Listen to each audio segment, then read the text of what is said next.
quick question. If I asked you right now what percentage of your paycheck went to needs, wants, and savings last month, could you actually answer that? Not guess, actually answer it. Most people can't, and that's exactly why the 50-30-20 rule fails for almost everyone who tries it. You've probably heard this rule 100 times. 50% needs, 30% wants, 20% savings. It sounds simple, it sounds achievable, and yet the vast majority of people who try it quit within a month, not because the math is wrong, but because they're applying it completely wrong from the very first step. And today, we're fixing the version of this rule that actually works, because the popular version everyone teaches is missing the parts that make it survivable in real life. Subscribe if you want more practical money strategies that actually hold up outside of a spreadsheet. Here's the first mistake almost everyone makes. They calculate the percentages off their gross income instead of their net income. If you make $4,000 a month before taxes, but only $3,200 actually lands in your account, budgeting 50% of $4,000 toward needs means you're planning to spend money you never actually receive. This single mistake is why so many people feel like they're failing the rule in week one. You're not failing, you're budgeting a number that doesn't exist. Here's what most people don't realize. The entire rule only works if you fix this first.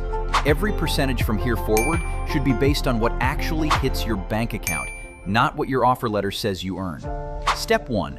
Redefine what actually counts as a need. This is where the rule quietly falls apart for most people. Needs are supposed to be rent, utilities, groceries, minimum debt payments, transportation to work, and insurance.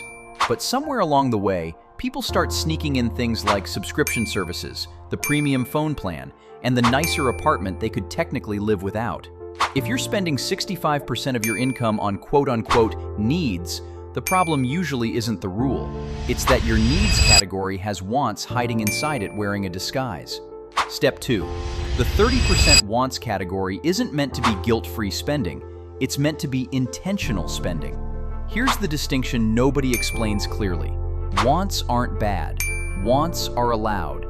But 30% only works if you actually decide what your wants are in advance, instead of discovering them in real time every time your card gets tapped. Without a plan, the wants category doesn't get spent on the things you'd actually choose if you slowed down. It gets spent on whatever felt urgent in the moment, which is a completely different thing. Step 3. 20% for savings. Sounds simple until you remember that debt and savings are not the same category, and treating them as one thing is where most people get stuck.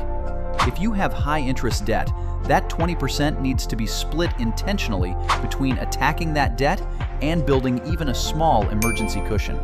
Throwing all 20% at debt with zero safety net means one unexpected expense sends you right back into more debt.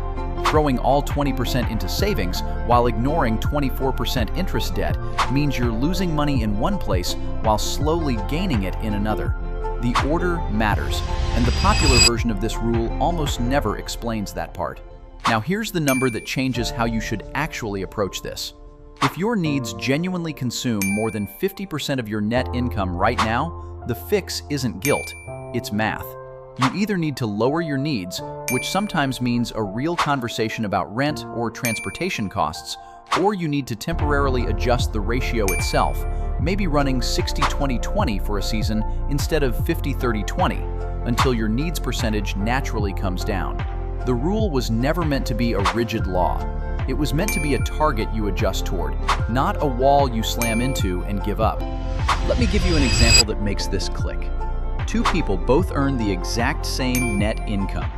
One tries to force 50-30-20 immediately, fails within 3 weeks because their rent alone eats 55% of their paycheck and concludes that budgeting doesn't work for them.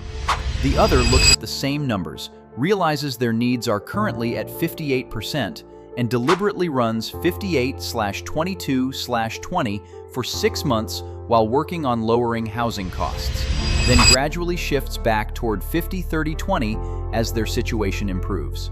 Same income, same rule. Completely different outcome, because one person adjusted the framework and the other person tried to force reality to match a percentage. Here's the part that should really change how you use this rule going forward.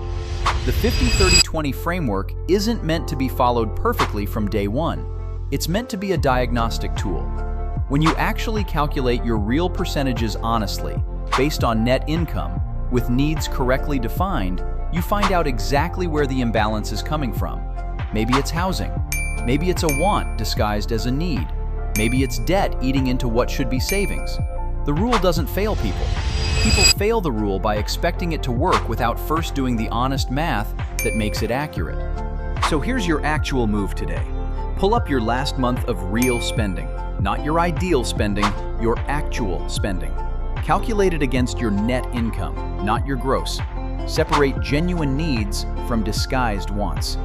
And if the numbers come out uneven, don't panic and don't quit. Adjust the ratio temporarily and treat the real 50-30-20 as the destination, not the starting line. If you enjoy content like this, make sure to like, subscribe, and join our growing community. Thanks for watching, and comment down what topic or brands we'll next uncover. I'll see you in the next video.